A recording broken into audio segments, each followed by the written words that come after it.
คำกล่าวที่ว่านี่ไม่ใช่แค่เรื่องซื้อจรวดนี่คือการเลือกข้างและบางทางไม่มีทางกลับโหเป็นประโยคเปิดจากข้อมูลที่เราจะมาคุยกันวันนี้ที่แบบส่งพลังแล้วก็ดึงดูดความสนใจมากเลยนะคะใช่ครับคือตอนที่ได้อ่านข้อมูลการวิเคราะห์เรื่องนี้เนี่ยมันทำให้เห็นภาพชัดเลยว่าการจัดซื้อยุทโธปกรณ์ระดับชาติมูลค่าเป็นพันล้านมันไม่ใช่การเอาแคตตาล็อกมากางดูไม่ใช่แค่ดูสเปคแล้วก็จิ้มเลือกอันที่คุ้มเงินที่สุดใช่ไหมคะถูกต้องครับคือเบื้องหลังเครื่องยิงจรวดหลายลำกล้องอยู่ที่เราเรียกกันติดปากว่าระบบ MLRS เนี่ยไม่ว่าจะเป็น HIMARS ของอเมริกา SR5 ของจีนหรือแม้แต่ D11A ที่ไทยเรามีส่วนร่วมพัฒนามันมีสมการที่ซับซ้อนซ่อนอยู่ครับมันคือเรื่องของสงครามตัวแทนแล้วก็ภูมิรัฐศาสตร์ที่แทรกอยู่แทบจะทุกน็อตทุกตัวสกรูของอาวุธพวกนี้เลยและนั่นคือภารกิจของการเจาะลึกข้อมูลของเราในวันนี้นะคะครับผมเราจะมาถอดรหัสกันว่าทำไมอาวุธทั้ง3รุ่นนี้ถึงไม่ใช่แค่ตัวเลือกทางวิศวกรรมแต่มันคือตัวแทนของเส้นทางยุทธศาสตร์ที่ประเทศระดับกลางต้องตัดสินใจเลือกข้อมูลที่เราเอามาวิเคราะห์กันวันนี้เนี่ยมันเป็นเรื่องของการงัดข้อกันระหว่างขั้วอำนาจทางการเมืองระดับโลกล้วนๆเลยใช่ครับเราแค่จะมากางข้อเท็จจริงและก็ตรรกะของแต่ละขั้วอำนาจให้ดูกันชัดๆก่อนที่เราจะไปเข้าใจว่าทำไมอาวุธถึงเกี่ยวกับการเลือกข้างอาวุธแต่ละชิ้นไม่ได้ถูกสร้างขึ้นมาลอยๆนะครับแต่มันถูกหล่อหลอมมาจากแนวคิดที่ต่างกันสุดขั้วลองดูตัวท็อปที่ทุกคนได้ยินชื่อบ่อยที่สุดอย่าง HIMARS จากสหรัฐอเมริกาก่อนเลยตัวนี้ดังมากช่วงหลังๆเห็นในข่าวบ่อยเลยค่ะปรัชญาของเขาคืออะไรคะปรัชญาหลักของ HIMARS คือความแม่นยำขั้นสุดครับบวกกับการเป็นส่วนหนึ่งของระบบเครือข่าย หรือที่ในวงการฐานเรียกว่า Network Centric Warfare คำว่าสงครามผ่านเครือข่ายเนี่ยฟังดูเป็นศัพท์เทคนิคจ๋ามากเลยค่ะในสถานการณ์จริงมันทำงานยังไงเหรอคะอธิบายง่ายๆมันคือระบบประสาทส่วนกลางของกองทัพครับคือในอดีตเนี่ยปืนใหญ่ต้องเห็นเป้าหมายหรือมีคนชี้เป้าถึงจะยิงได้ถูกไหมครับต้องมีทหารราบวิทยุมาบอกพิกัดอะไรแบบนั้นใช่ครับแต่ HIMARS เขาเชื่อมต่อกับระบบที่เรียกว่า C4ISR ของทางเครือข่ายพันธมิตรนาโตมันคือการเอาดาวเทียมโดรนสอดแนมเรดาร์แล้วก็คอมพิวเตอร์มาคุยกันแบบเรียลไทม์เลยโหคือลิงก์ข้อมูลกันหมดเลยครับผมสมมุติถ้าโดรนบินไปเจอฐานบัญชาการข้าศึกมันสามารถส่งพิกัดตรงเข้าหน้าจอคนยิง HIMARS ที่อยู่ห่างออกไป 70-300 กิโลเมตรได้ในหลักวินาทีเลยนะครับโหเร็วมากด้วยความที่มันแม่นยำขนาดนี้ HIMARS เลยถูกออกแบบมาให้พกจรวดไปแค่ 6 นัดคือเน้นยิงน้อยแต่เน้นทำลายเป้าหมายที่มีมูลค่าสูงอย่างพวกคลังแสงหรือสูตรบัญชาการเป็นหลักครับทีนี้พอขยับมาดูปรัชญาของฝั่งจีนบ้างล่ะคะอย่างตัว SR5 แนวคิดเขาเป็นยังไงแนวคิดของ SR5 เนี่ยจะพลิกไปอีกด้านเลยครับ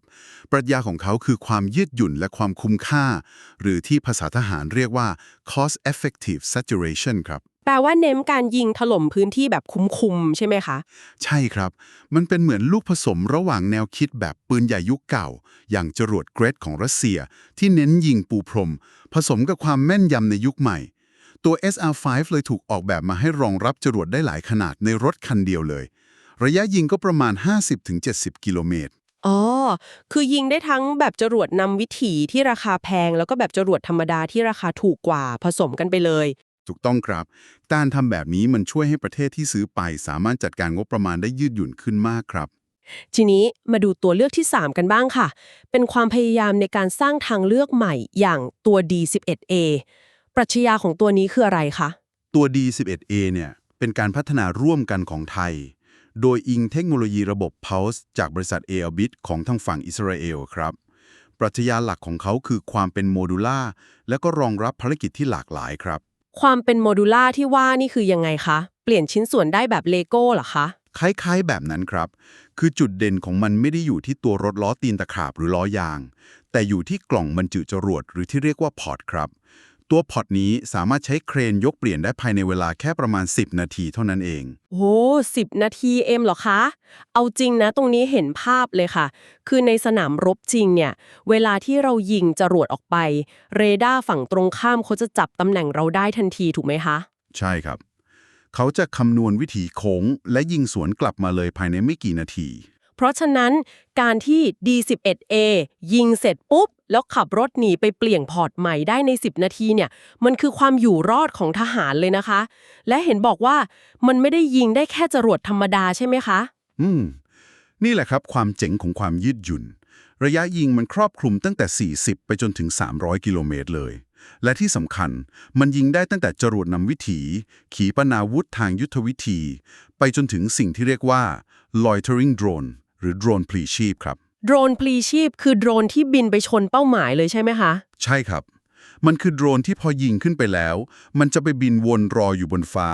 พอระบบเซ็นเซอร์มาตรวจเจอเป้าหมายปุ๊บมันก็จะพุ่งชนทำลายเป้าหมายเหมือนขีปนาวุธเลยครับโหฟังแบบนี้แหล่งข้อมูลหลายที่ถึงกับเรียกแพลตฟอร์ม D11A ว่าเป็นมีดพับสวิตช์เลยนะคะคือทำได้ทุกอย่างตอบโจทย์ทุกสถานการณ์จริงครับเป็นนิยามที่ตรงมากครับๆคือแบบหลายคนที่ติดตามฟังมาถึงตรงนี้อาจจะคิดว่าอ้าวทั้งยืดหยุ่นยิงไกลหลากหลายงั้นเราก็จบที่ตัวนี้ตัวเดียวได้เลยสิจะไปปวดหัวทำไม เออมันไม่จบง่ายๆแบบนั้นสิครับนั่นน่ะสิคะ เพราะข้อมูลบอกว่าสเปคบนหน้ากระดาษเนี่ยมันเป็นแค่ยอดภูเขาน้ำแข็งเท่านั้นเอง มันมีอินไซต์เชิงลึกบางอย่างที่คนส่วนใหญ่มองข้ามไป ใช่เลยครับคือสเปคที่เราคุยกันเมื่อกี้เนี่ยมันเป็นแค่เรื่องของฮาร์ดแวร์ล้วนๆเลยถ้าเราย้อนกลับไปมองตัวไฮมาสความลับของชัยชนะและความแม่นยำระดับมาตรฐานโลกที่เราเห็นตามข่าวเนี่ยมันไม่ได้มาจากตัวจรวดเพียวๆนะครับอ้าวแล้วมันมาจากอะไรคะ มันมาจากข้อมูลครับถ้าเปรียบจรวดเป็นกระสุนข้อมูลข่าวกรองจากดาวเทียมและโดรนก็คือดวงตาระบบเครือข่าย C4ISR ของสหรัฐต่างหากที่ทำให้มันทรงพลังขนาดนั้นตัวรถยิงไฮมาสมันเป็นแค่โนดหรือจุดปลายทางของการโจมตีในระบบนิเวศข้อมูลที่ใหญ่กว่านั้นมหาศาลเลยครับเดี๋ยวนะคะ ขอเบรกตรงนี้และตั้งคำถามท้าทายเลย ถ้าเกิดผู้เชี่ยวชาญบอกว่าความเก่งของไฮมาสอยู่ที่เครือข่ายดาวเทียม แล้วกลยุทธ์ของจีนที่บอกว่าพยายามสร้าง SR5 ให้เป็นไฮมาสเวอร์ชัน Mass Production เพื่อเอามาขายให้ประเทศขนาดกลางหรือขนาดเล็กในราคาถูกเนี่ยมันจะเวิร์กเหรอคะ เป็นคำถามที่ตรงจุดมากครับคือประเทศเล็กๆเหล่านั้นเขาไม่ได้มีเครือข่ายดาวเทียมระดับโลกหรือโดรนชี้เป้าสุดล้ำแบบที่อเมริกามีนี่คะแล้วการเอาแท่นยิง SR5 ไปขายให้มันไม่เท่ากับเอาอาวุธที่ตาบอดไปให้พวกเขาใช้หรอแล้วแบบนี้มันจะมาทดแทนของดั้งเดิมได้ยังไงคะนี่แหละครับคือจุดตายที่คนซื้อหลายคนมักจะมองข้ามไปบทวิเคราะห์ระบุเลยนะครับว่าจีนกำลังทำแบบเดียวกับที่พยายามเอาเครื่องบินรบ J-35 มาแข่งกับ F-35 ของอเมริกาเป๊ะเลยอ๋อคือพยายามนำเสนอขีดความสามารถที่ดูคล้ายๆกันในราคาที่จับต้องได้มากกว่าใช่ครับถึงแม้ SR5 จะมีระบบนำวิถีในตัวมันเองก็จริงแต่มันก็ยังขาดการทดสอบในสงครามเต็มรูปแบบ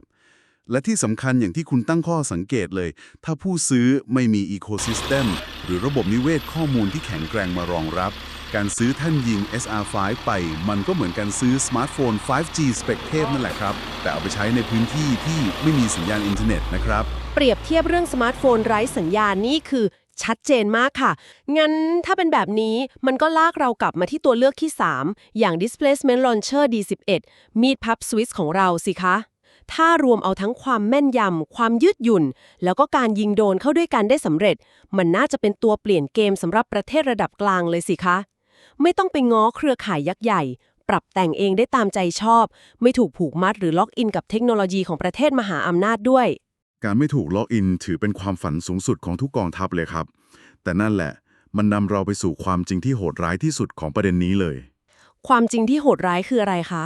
คืออาวุธระดับยุทธศาสตร์พวกนี้เนี่ยมันไม่ได้จบแค่การจ่ายเงินแล้วก็รับของมาจบไปครับแต่มันต้องจ่ายด้วยข้อผูกมัดทางภูมิรัฐศาสตร์ที่จะกินเวลายาวนานนับ10 ปีเลย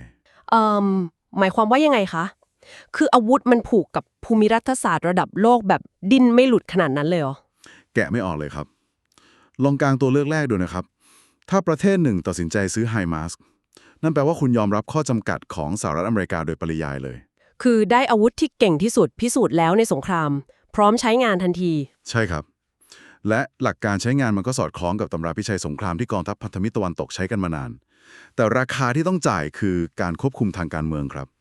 สหรัฐเขามีข้อตกลงที่เรียกว่า End User Agreement หรือข้อตกลงผู้ใช้งานขั้นสุดท้ายที่เข้มงวดมาก End User Agreement นี่ยังไงคะเขาห้ามเราทำอะไรบ้างเขาเช็คหมดเลยครับว่าคุณเอาแข้งยิงไปตั้งที่ไหน จะยิงใส่ใคร ถ้าคุณเอาไปใช้ขัดกับนโยบายต่างประเทศของเขา เขาอาจจะระงับการส่งอะไหล่หรือร้ายกว่านั้นคือตัดการเข้าถึงระบบนำวิถี GPS ไปเลยก็ได้ครับ โหแบบนี้ก็เหมือนมีปืนอยู่ในมือเราแท้ๆแต่ถ้าเจ้าของโรงงานกระสุนบอกว่าห้ามยิงเราก็เหนี่ยวไกลไม่ได้เลยสิคะ อารมณ์นั้นเลยครับ การซื้อ HIMARS จึงเท่ากับการประกาศเลือกข้างอย่างเป็นทางการครับ ถ้างั้นสมมุติเราบอกว่าเราเป็นประเทศรักสงบอยากเป็นกลางไม่อยากยุ่งกับข้อจำกัดจุกจิกพวกนี้ของอเมริกาหันไปหา SR5 ของจีนแทนจ่ายเงินปุ๊บรับของปั๊บสบายใจกว่าไหมคะฟังดูเหมือนจะรอดใช่ไหมครับ คือจริงอยู่ว่าจีนไม่ได้มีข้อจำกัดเรื่องสิทธิมนุษยชนหรือนโยบายการเมืองในการขายอาวุธที่วุ่นวายเท่าสหรัฐ แต่การเลือก SR5 ก็มีความเสี่ยงทางยุทธศาสตร์ในมิติอื่นซ่อนอยู่ครับ เสี่ยงยังไงคะสมมุตินะครับว่าประเทศเพื่อนบ้านที่มีข้อพิพาทดินแดนกับเราอยู่ ใช้อาวุธหรือระบบเรดาร์ของจีนเป็นหลัก แล้วคุณก็ดันไปซื้อ SR5 ของจีนมาใช้ด้วย เท่ากับว่าคุณกำลังเอาตัวเองเข้าไปอยู่ในอีโคซิสเต็มทางเทคโนโลยีเดียวกับคู่แข่งของคุณเลยนะครับ เดี๋ยวนะคะพอเป็นระบบนิเวศเทคโนโลยีเดียวกัน